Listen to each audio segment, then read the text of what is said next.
चलिए दोस्तों, आज हम आपको इस वीडियो में थोड़ा विस्तार में और सरलता से बताते हैं इस सृष्टि रचना को लेकर।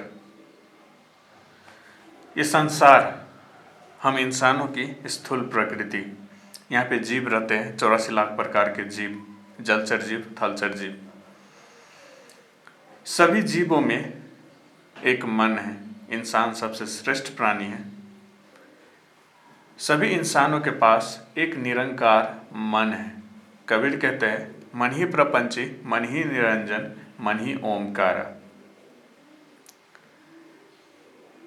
मन प्रपंची है, वही निरंजन भी है और वही ओमकारा भी। तो मन के मते न चालिए। ऐसा क्यों? इस संसार में हर एक प्राणी के पास एक मन है। इंसान को सबसे श्रेष्ठ प्राणी बताया गया। हर एक प्राणी के पास, नर नारी स्त्री पुरुष के पास एक मन है। पाप पुण्य मन से होता है। मन ही करवाता है सबसे पाप पुण्य। एक मरा हुआ इंसान की कल्पना कीजिए, उसके पास सब कुछ है। शरीर है, उसके शरीर के भीतर नशा भी है, कर्म इंद्रिया भी है, ज्ञान इंद्रिया भी है, उसके शरीर के भीतर स्केलेटन सिस्टम भी है, सब कुछ जैसा का तैसा है। एक मरा हुआ इंसान के पास कुछ भी बिगड़ा हुआ नहीं है, खराब नहीं है। फिर भी वो इंसान न चलता है, न बोलता है, उसे मरा हुआ कहता है। वो सांस भी नहीं लेता। तो मन, वो पाप पुण्य भी नहीं करता। मन ही सबसे पाप पुण्य कराता है। जो आपके शरीर के भीतर एक मन है, जीव मन के अधीन में रहता है, ना कि जीव के अधीन में मन रहता है। आप मन को कभी बांध नहीं सकते। ये इतना चंचल है, इसका इतना भटकाव है कि आपसे ये पाप पुण्य कराए गए। मन से इच्छा होती है। इच्छा क्या है? इस संसार में चारों ओर जो आप वस्तुएं देखते हैं, दसों दिशा में अपनी आँख घुमाइए, जो भी दिखता है आपको वही आपकी इच्छा है। चाहे वो बंगला, गाड़ी, घोड़ा, हाथी, पैसा, रुपया, ऐश्वर्य, धन, नारी, ये सब इंसानों की इच्छा है। अगर वो नारी है तो उसका इच्छा, नर, उसका भी इच्छा होता है धन, ऐश्वर्य, पैसा, बंगला, गाड़ी। अभी साइंस एंड टेक्नोलॉजी का ज़माना है तो और भी बहुत सारी इच्छाएं होती है। डॉक्टर बनना, इंजीनियर बनना, school, college, university, name and fame, शोहरत, सेलिब्रिटी बनना, तो ये सब इच्छाएं। मन के 5 विकार होते हैं: काम, क्रोध, लोभ, मोह, मद। ये इच्छा ही 5 विकारों को उत्पन्न कराता है। सोचो, एक सन्यासी जिन्होंने इस संसार को पूरी तरह से त्याग दिया है, उनके पास भी तो मन है, लेकिन उनमें ये विकार नहीं होती है। साधु संतों में इतनी ये काम, क्रोध, लोभ, मोह, मद जैसे विकारों आम इंसानों की तरह नहीं होती है, क्योंकि उन्होंने सारी इच्छाओं को त्याग दिया है। इच्छा ही नहीं, ये विकारों को उत्पन्न क्या कर रहा था? इच्छा ही इन विकारों को उत्पन्न किया था। मन से इच्छा लिपटा हुआ रहता है, मन से माया। इच्छा क्या है? माया। मन से माया लिपटा हुआ रहता है। इंसान की मन इच्छाओं से घिरा हुआ रहता है, इसलिए इन विकारों को जन्म देता है। सोचो, किसी की इच्छा परिपूर्ति नहीं हुई, गुस्सा आया। किसी का काम नहीं बनता है, गुस्सा आया। कहीं पे कोई चीज़ को देखा, लोभ लग गया, लोभ उत्पन्न हुआ, मोह उत्पन्न हुआ, किसी से लगाव है, अटैचमेंट है। कहीं पे नारी देखी, सुंदर नारी देखी तो काम उत्पन्न हुआ। काम, क्रोध, लोभ, मोह, ऐसे ही मद। कहीं पे बड़े पद पे पहुंच गए, नाम और ऐश्वर्य मित गया, अहंकार से वो इंसान माता हुआ रहता है। तो ऐसे ही ये इच्छाएं, ये सब क्या है? इच्छाएं। इच्छा ही विकार को उत्पन्न कराता है।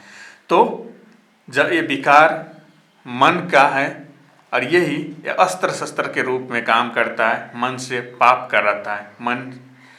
मन द्वारा पाप होता है। मन का आधार है जीव, शरीर, इंसान। मन में जब पाप उत्पन्न होता है तो वो इंसान द्वारा होता है, इंसान के द्वारा किया जाता है, और यह पाप पुण्य इंसान के सर पे आ जाता है। इंसान ही इस पाप पुण्य का भागीदार हो जाता है। वो मन ही फिर उसे स्वर्ग और नर्क ले जाता है और पाप पुण्य का प्रसाद देता है। मन ही प्रपंची है। प्रपंची से यमराज को जानो। मन ही प्रपंची, मन ही निरंजन, मन ही ओमकार। मन का ही 3 रूप है, ब्रह्मा विष्णु महेश। एक उदाहरण देता हूँ, एक इंसान बीज बोता है, वही पालन पोषण करता है और वही उसे काट के खा जाता है। उसका मन ही उसे कहता है बीज बोने के लिए, बीज नहीं बोएगा तो वो खाएगा क्या। मन ही उसका पालन पोषण खाद पानी डालने के लिए बोलता है, नहीं डालेगा तो पालन पोषण करेगा क्या। फिर मन ही उसे बोलता है कि जाओ उसे काटो, तो वो मन के ही आज्ञा से जाता है, उसका मन ही उस पेड़ पौधे को फिर काट के खाता भी है। तो वही मन बीज बोता है, पालन पोषण करता है, खाद पानी डाल के, और वही खाता है। तो 3 काम, 3 स्वभाव मन का ही है। ब्रह्मा विष्णु महेश रजतम सत या कुछ भी कहो, मन का ही ये 3 स्वभाव है। तो मन ही प्रपंच भी है, मन ही निरंजन भी है, मन ही ओमकारा भी है। ओमकार से निरंजन को ही जानो। शिव में और निरंजन में कोई अंतर नहीं है, काल निरंजन कहलाता। अगर यम काल कहलाता है तो आपने देखा होगा विराट स्वरूप वो महाकाल कहलाता है। तो ज़्यादा अंतर ही नहीं है, विभिन्न विभिन्न रूप बनाते हैं, विभिन्न विभिन्न रूप को विभिन्न विभिन्न काम समझाते हैं। तो ये सब काम मन ही करता है। 7 स्वर्ग तक शीश, 7 पाताल पाँव, मन राजा कहलाते हैं। जितने भी रूप बनाते हैं, जितने भी स्वभाव उत्पन्न करते हैं सृष्टि चलाने के लिए, वो सारे के सारे स्वभाव मन का ही है। तीनों देव स्वभाव मन का ही है, यमराज मन का ही स्वभाव है, सब में मन राजा ही रहता है, सब मन का ही भिन्न भिन्न स्वभाव है। तो आप ये समझ गए होंगे, पाप पुण्य मन ही जीवों से करवाता है।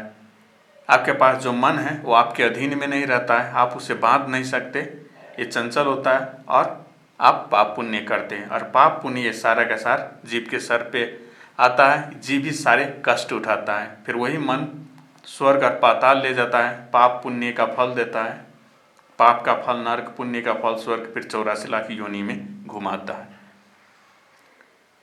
तो पाप पुण्य के फेरे में रहने वाला इंसान सब यम के अधीन रहता है। पृथ्वी लोक का लेखा जोखा यमराज को थमाया।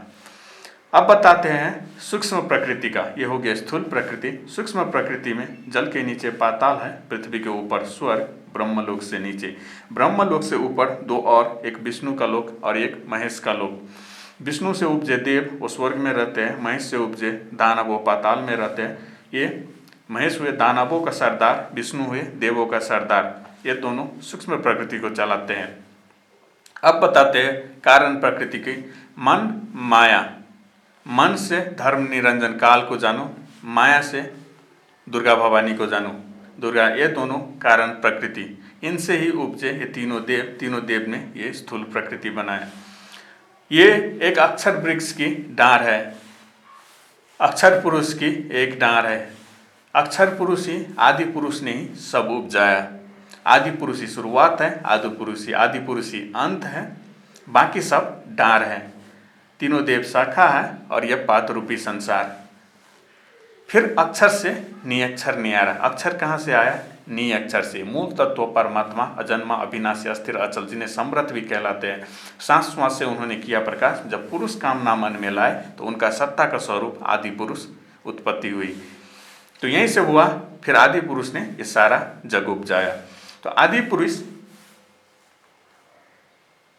आदि उत्पत्ति, बाकी सब डार, तीनों देव शाखा और पात रूपी संसार। 7 स्वर्ग तक से 7 पाताल पाओ, जिन्हें काल निरंजन कहो, धर्म निरंजन काल कहो, अलख निरंजन कहो, अल्लाह अकबर कहो, ये सब मन राजा का ही विभिन्न नाम है। और ये मन राजा हरि भी कहलाते हैं। धर्म निरंजन काल कहो, ज्योति रूप तेज है इनका, जो अपने भक्तों को दिखाते हैं, हरि कहलाते हैं। तो ये सब हो गया एक सूतनाल। आदि पुरुष ने 16 सूत को उत्पन्न किए थे। ये सब है एक सूतनाल से। एक सूत ने हरि के तन में सबका वास, कहीं पे प्रकट कहीं पे गुप्त निवास, कबीर की वाणी। तो सबका वास हरि के तन में ही होता है, कहीं पे प्रकट तो कहीं पे गुप्त निवास। तो ये प्रकृति का लय होते जाता है। स्थूल प्रकृति 4 युग का बनाया है।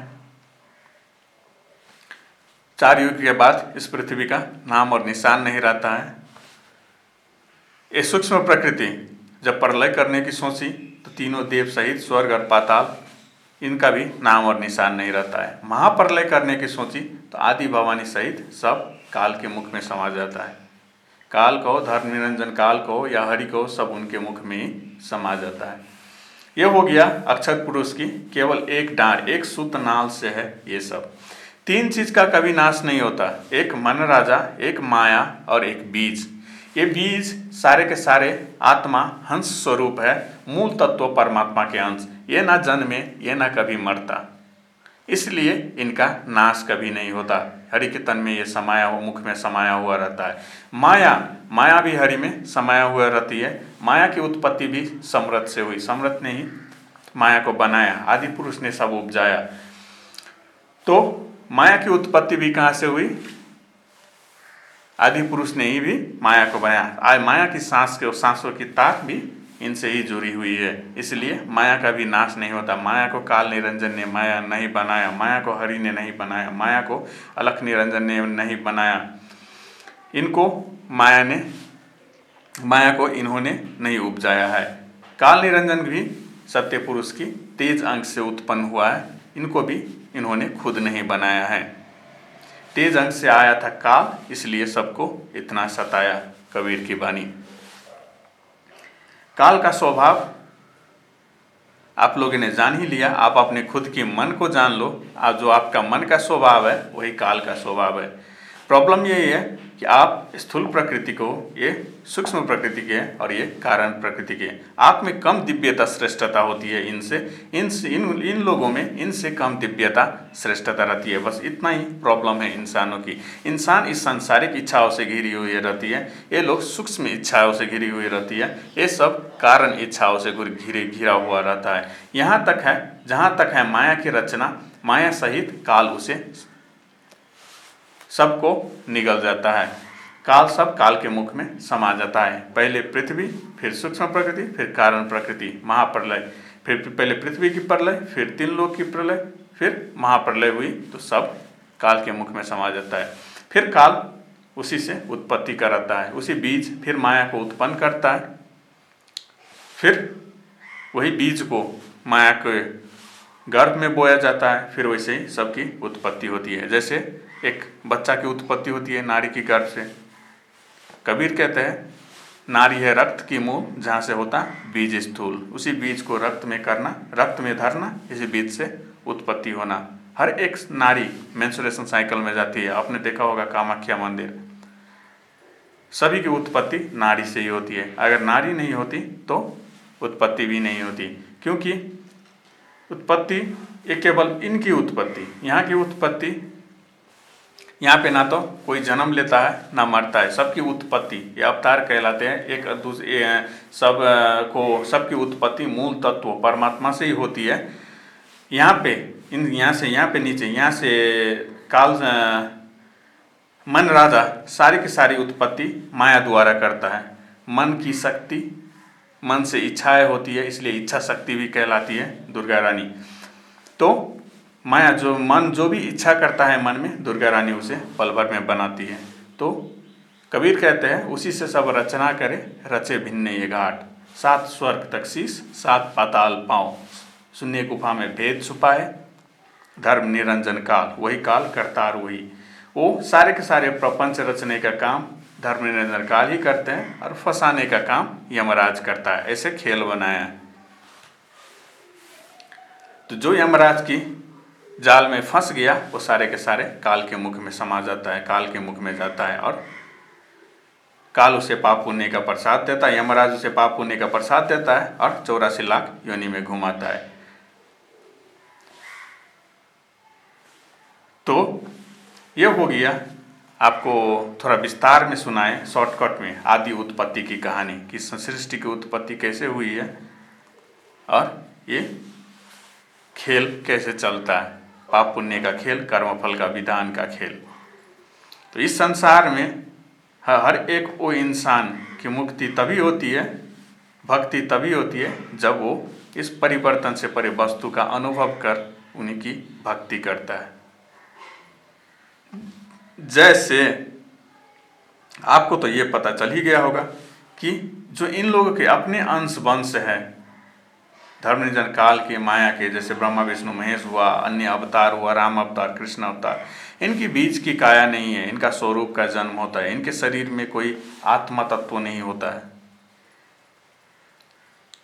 लेकिन इतने सारे जीव जो है उनके शरीर में आत्मा तत्व होते हैं, परमात्मा का अंश। वो न जन्मे वो न मरते, हंस स्वरूप। कबीर कहते हैं 16 सूर्य सा तन है तेरा, एक हंस 16 सूर्य सम उजियारा होता है। तो जैसे तिल में तेल व्याप्त रहता है, सबको मालूम है तिल को पेरने के बाद उसमें तेल निकलता है। पहले तो नहीं मालूम था, बाद में इंसानों ने पता लगाया तिल को पेरने से उसमें से तेल निकलता है, तो तिल को पेर के तेल निकलता है। जैसे तिल में तेल व्याप्त रहता है, इंसानों ने पता लगाया, वैसे ही जीवों में आत्मा भी व्याप्त रहता है। जीव और आत्मा का मेल वैसे ही होता है जैसे तिल में तेल, लेकिन इंसानों को पता नहीं। जब इंसान अनुभव, जैसे तिल में तेल है, इंसानों ने पता लगाया, वैसे ही सच्चे गुरु सच्चे शब्दों को लेकर इंसान अनुभव करता है कि वो सच में आत्मा हंस स्वरूप है, ना कि जीव। वो आत्मा हंस स्वरूप है, ना कि जीव। आत्मा हंस स्वरूप, आत्मा से ओहम को जानो, जीव से सोहम को जानो। वही कबीर कहते हैं, एक छोड़ावे एक लगावे, तो ही प्राणी निज घर को जावे। ओहम किसे कहते हैं? आत्मा को। सोहम किसे कहते हैं? जीव को। अभी आप अपने आप को जीव मान रहे हो, क्योंकि आप ये जानते हो कि आप जीव हो। जैसे कोई इंसान तिल देखता है तो उसे ये मानता है कि वो तिल है, उसे ये मालूम नहीं कि उसमें तेल व्याप्त है। वैसे ही जीव ब्रह्म का मेल होता है, जीव आत्मा का मेल होता है। जब इंसान को सच्चे गुरु सच्चे शब्दों से अनुभव हो जाए, ये पता चल जाए कि वो सच में वो आत्मा का अनुभव हो जाए कि वो आत्मा है हंस स्वरूप, ना कि वो जीव, वो ओहम है ना कि सोहम, तो वो क्या करता है? निरंतर अपना ध्यान चिंतन उसी आत्मा स्वरूप में लगाता है। तब तक लगाता है, तब तक लगाता है, तब तक लगाता है जब पूरी तरह से आप उस स्वभाव में स्थिर नहीं हो जाते। एक साधु का स्वभाव ही आत्मा स्वभाव है। कबीर कहते हैं जो साधु है उसे समर्थ मानो, सेवा करो मन चित लाए। जो धन आपको इस संसार से मिलता है उसे साधु सेवा में लगाओ, नहीं तो इस जग में व्यर्थ गवाए। क्योंकि बिना सेवा भक्ति आपको ज्ञान नहीं होगा। इस संसार में अगर कोई ज्ञानी है, उसने पिछले जन्म में सेवा की होगी, साधुओं की भक्ति की होगी, तभी उनमें इतनी क्षमता है कि वो ज्ञान अर्जन कर सकते हैं। सब अपने ज्ञान अधिकारी होते हैं अपने भक्ति अनुसार, बिना भक्ति ज्ञान नहीं। तो भक्ति ज्ञान से कल्याण होता, और योग मिटे संदेह हुए तब मुक्ति, कबीर की वाणी। तो संदेह कब मिटेगी आपकी? योग विधि थोड़ा कठिन है, तो हम और विस्तार से आप लोगों को अगले वीडियो में बताएंगे। ये थोड़ा हम आपको संक्षिप्त में सुनाए थे, अगर सुनाते रहे तो ये वीडियो शायद 1 घंटा का हो जाएगा। इसलिए थोड़ा विस्तार में हम आपको ये समझाना चाहते थे कि आप सच्चे गुरु सच्चे शब्दों को लेकर अनुभव करो, ये सृष्टि क्या है और कैसे विस्तार हुआ है, कैसे बनता है, इन सूरतों को पहचानो, कहाँ पे क्या है, कैसे बना है, आपको मालूम होना चाहिए ओम सोम क्या है। बीच में राम रंगोरी, आपने सुना होगा कबीर की वाणी में, तो बीच में राम रंगोरी का मतलब यही है। यहाँ पे सूक्ष्म प्रकृति है, देव दानव का युद्ध होता रहता है, ये कारण प्रकृति है। ऋषि मुनि योगी शून्य में जाता है, महापुरुष लोग हरि को धाम को जाता है, तो ये सब बीच में राम रंगोरी। सबसे मूल तत्व परमात्मा और एक जीव, और ये जो बीच में है ये राम रंगोरी। तो परम धाम, इसे परम धाम कहलाते हैं, ये अक्षरधाम कहलाते हैं। परम धाम अक्षरधाम दोनों साथ में ही हैं। अमर लोक सत्यलोक कहलाते हैं, सत्यलोक कहो या अमर लोक कहो। तो अक्षरधाम और ये परम धाम। अक्षरधाम को कौन जाता है? आदि चित्तवृत्त। अक्षरधाम को पहुंचाता है आदि स्वभाव। आज जिनमें आदि पुरुष का स्वभाव है वो अक्षरधाम को जाते हैं। यहीं पे होता सतगुरु का आसन। कबीर की वाणी, प्रभु है निरंजन से न्यारा, जहाँ होता रहना हमारा। ये मूल तत्व परमात्मा। जब काल निरंजन ने अपनी अन्याय अत्याचार बढ़ाई, तभी ब्रह्म पुरुष ने योग संतायन बनाए। जीव उबारने का काम योग संतायन का। ये मूल तत्व परमात्मा समस्त सृष्टि का आधार। कबीर कहते हैं अक्षर से नी अक्षर न्यारा, वही वेद स्थिर है हमारा। नी अक्षर का न नाम न जाति। तो परम धाम को सच्चे साधु ही जाते हैं। परम धाम को वही जाते हैं जो मूल तत्वों का आस लगाते हैं।